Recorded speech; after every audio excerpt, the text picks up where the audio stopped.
बोलो विष्णु भगवान की जय, माँ लक्ष्मी की जय। अश्विन कृष्ण पक्ष की एकादशी को इंदिरा एकादशी के नाम से जाना जाता है। यह एकादशी पितृपक्ष में आती है, इसलिए इसका महत्व कई गुना बढ़ जाता है। मान्यताओं के अनुसार इस दिन भगवान विष्णु की विधि विधान से पूजा करने और व्रत रखने से पितरों की आत्मा को शांति मिलती है और उनकी विशेष कृपा प्राप्त होती है। इसके अलावा अगर इस दिन पूर्वजों के नाम से दान किया जाता है तो उन्हें बैकुंठ धाम की प्राप्ति होती है। अब हम करेंगे इंदिरा एकादशी की कथा। तो बोलो विष्णु भगवान की जय, माँ लक्ष्मी की जय।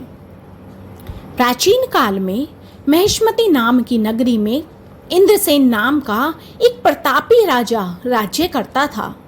वो धर्म पूर्वक अपनी प्रजा का पालन करता था। वह राजा पुत्र पौत्र और धन आदि से संपन्न था और भगवान विष्णु का परम भक्त था।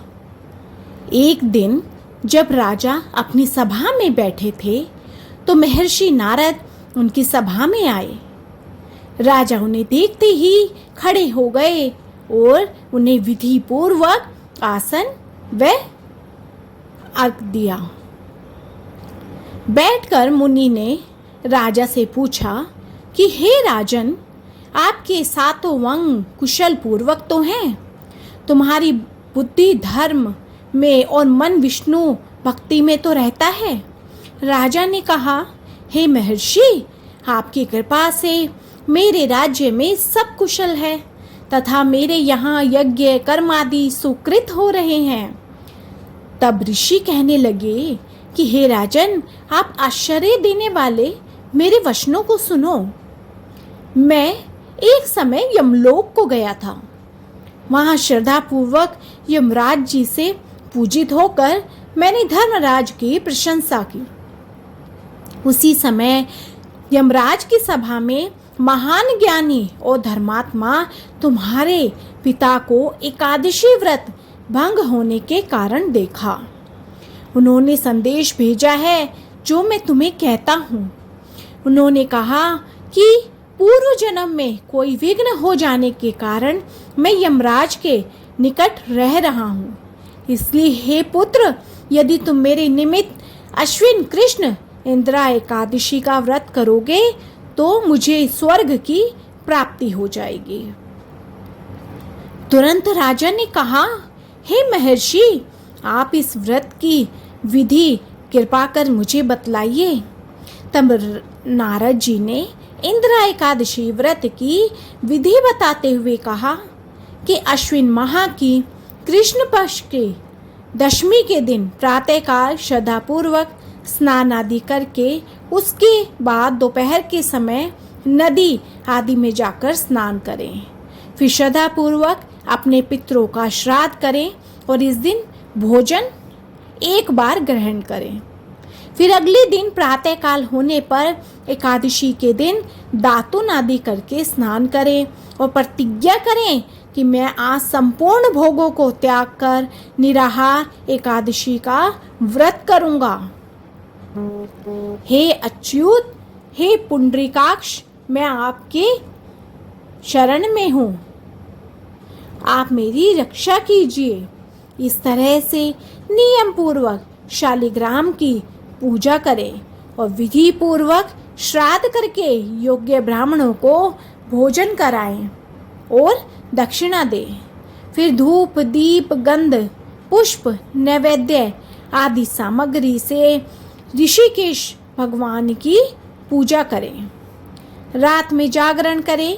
इसके बाद द्वादशी तिथि पर प्रातःकाल होने पर भगवान का पूजन करके फिर से ब्राह्मणों को भोजन कराएं। इसके बाद अपने परिवार सहित आप भी मौन रहकर भोजन करें। नारद जी कहने लगे कि हे राजन, अगर इस विधि से तुम एकादशी का व्रत करोगे तो तुम्हारे पिता अवश्य ही स्वर्ग लोक को जाएंगे। नारद जी के कहे अनुसार राजा द्वारा अपने बांधवों सहित व्रत करने से आकाश से पुष्प वर्षा हुई। और राजा के पिता गरुड़ पर चढ़कर विष्णु लोक को चले गए।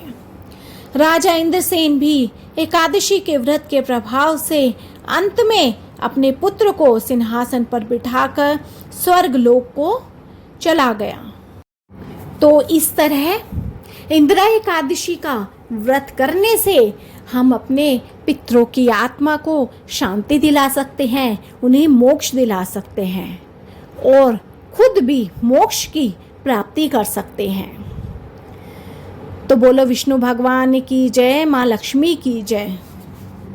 इंदिरा एकादशी का व्रत रखने से व्यक्ति को कई तरह के पुण्य मिलते हैं, भगवान विष्णु की विशेष कृपा प्राप्त होती है, घर में सुख समृद्धि और अन्न के भंडारे भरते हैं। इस व्रत को रखने से व्यक्ति को स्वास्थ्य लाभ, मन की शांति और सबसे बड़ी चीज मोक्ष की प्राप्ति होती है। और इस एकादशी के द्वारा हम अपने पितरों की आत्मा को शांति दिला सकते हैं और उनको भी मोक्ष की प्राप्ति करा सकते हैं। तो बोलो विष्णु भगवान की जय। ओम नमो भगवते वासुदेवाय नमः। तो फ्रेंड्स, आपको मेरी वीडियो पसंद आई हो तो मेरी वीडियो को ज़्यादा से ज़्यादा लाइक शेयर कीजिए और कमेंट में ओम नमो भगवते वासुदेवाय नमः अवश्य लिखिए।